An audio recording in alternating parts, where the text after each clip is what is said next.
Hi everyone, this is Yana, and today I'm sharing a Happy Halloween card using stamps from Neat and Tangled. The stamps that I have today are from the September 2014 release, and these are called Creepy Cute and Creepy Cute Shadows and Sentiments. There are also some matching dies, but I'm only going to use stamps for my card today. If you look closely, you're going to see that there are outline images and then there are solid images in those sets. You have the bat, then the same goes for the moon. There's an outline and a solid, and for the cloud, the outline and the solid image. Then you also have the spider, the solid and the outline, and a little string for your spider as well. And also there's a really fun banner with a bunch of different messages. I really like different banners, and I think I'm going to use this one not just for these Halloween sentiments, but for other sentiments as well for in my other cards. And by the way, if the sentiment doesn't fit inside the banner, you can double it up. Double the banner up and break your sentiment into two parts.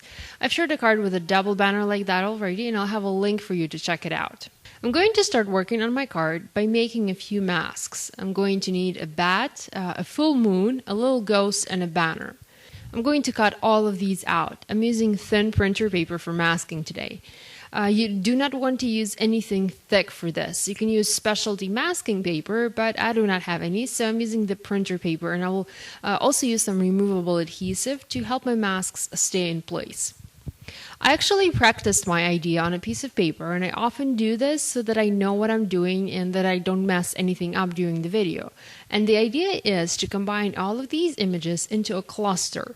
I want to have a moon in the background, then a banner with a sentiment, and a bat with a ghost in the front, and I also want to add a few bats in the background as well.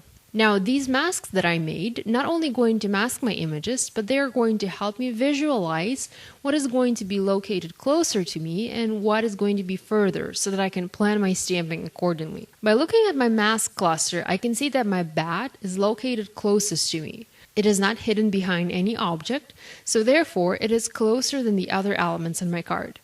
Because of this, I'm going to stamp it first. So basically, you kind of have to work in reverse. You might think that you need to stamp the moon first and build on top of it, but really for this card, you need to stamp the bat first. So that's what I'm going to do. I'm going to use Memento Tuxedo black ink for my stamping, as I plan to do some basic Copic coloring today. Next, I need to mask the bat and move on to the next closest image.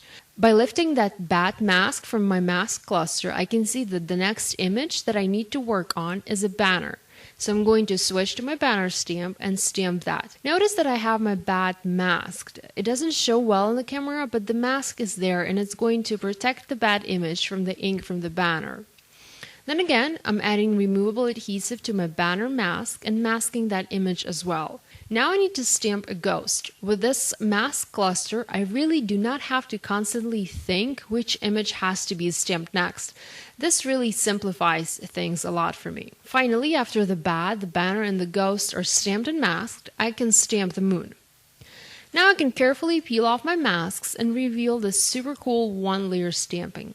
And by the way, you can easily make one-layer card like this, and I wanted to make one, but I knew that I wanted to do some Copic coloring, and I didn't have any extra thick cardstock that Copic markers would not bleed through, so I had to add more layers to my card, and you'll see that towards the end of this video.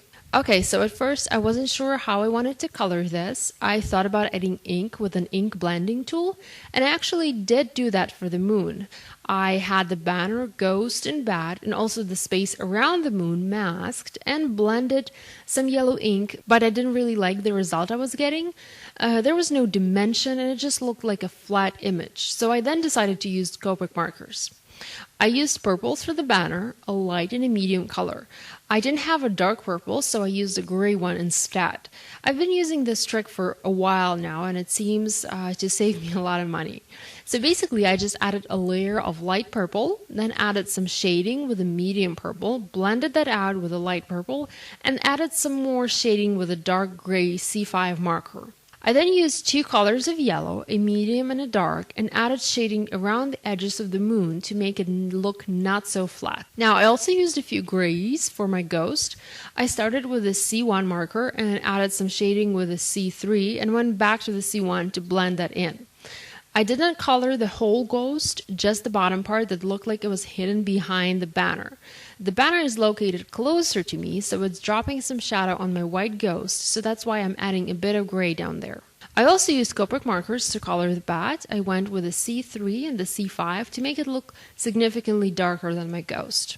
Now, after my coloring was done, I put the bat mask back and stamped the Happy Halloween on the banner. I wanted to make sure the sentiment would not touch the bat, so that's why I had it masked. Now, you might remember that we had 4 masks at the beginning of this video, and we only used 3 so far. We did not use the moon mask. We're going to use it now, and we'll need to protect our moon image while stamping a few more bats onto our card.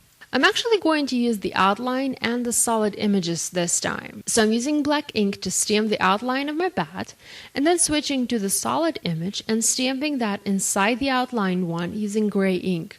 This way, I'm able to color my images, so to speak, without spending a lot of time.